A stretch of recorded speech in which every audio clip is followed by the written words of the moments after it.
I'm so fresh, orange na orange. The color of the day is orange.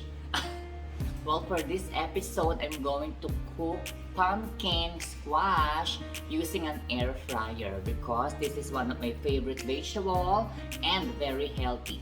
Just so you know guys, cooking pumpkin using an air fryer is tasty. You can make a lot of recipes using an air fryer. So I'm going to show you guys how to make pumpkin chips and cooking pumpkin using an air fryer. It's delicious, vegetable, tasty, and healthy. Less oil, just a little bit of seasoning and then voila.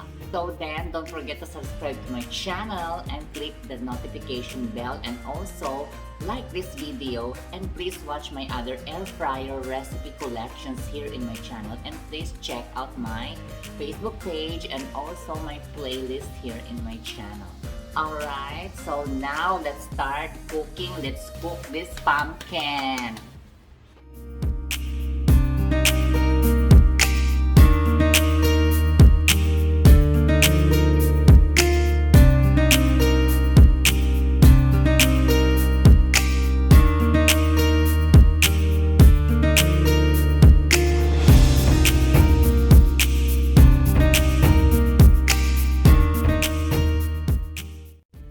Time to slice na our pumpkin.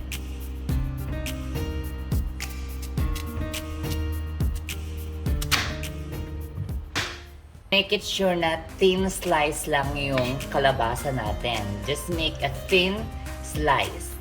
Thin.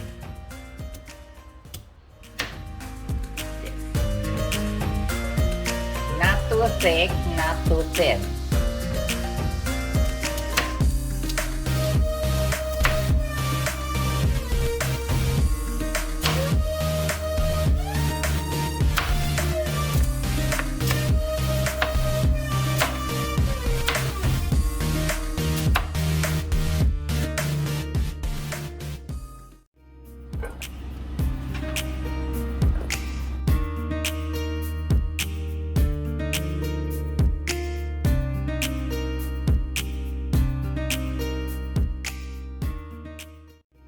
Some olive oil.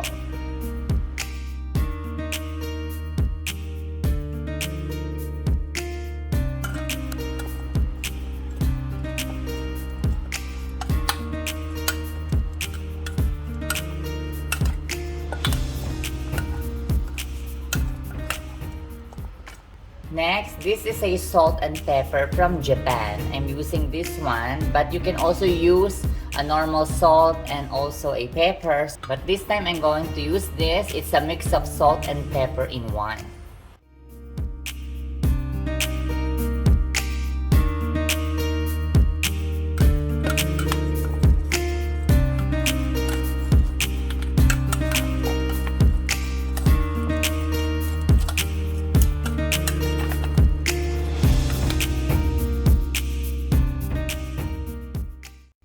Our pumpkin is ready to air fry.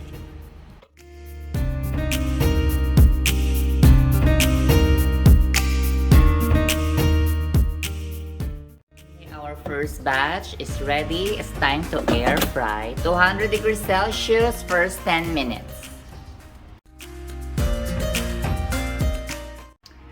Yes, 10 minutes is over. OMG. This is our pumpkin after 10 minutes. So then, I think additional 5 to 10 minutes. We need to flip it first. Like flip it. Yan. Kasi medyo soft pa siya. Then, additional 5 to 10 minutes. Let's see. So, yan. This is first 10 minutes. We need to flip it. Okay, let's do it again. Additional 7 minutes.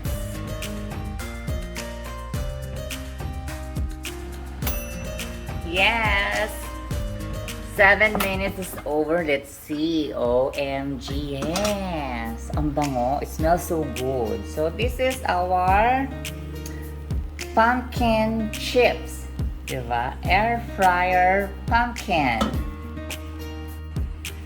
Well, if you like it to be more crunchy and crispy, just add more cooking time or air frying time. But for me, this is just all fine and perfect.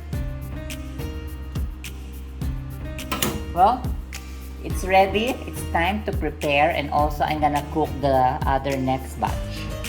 Well, again, thank you for watching this episode. I hope you learned something new. And don't forget to watch other air fryer recipes here in my channel. And also, don't forget to like my Facebook page and join my Patreon account, Nav Topics. Thank you.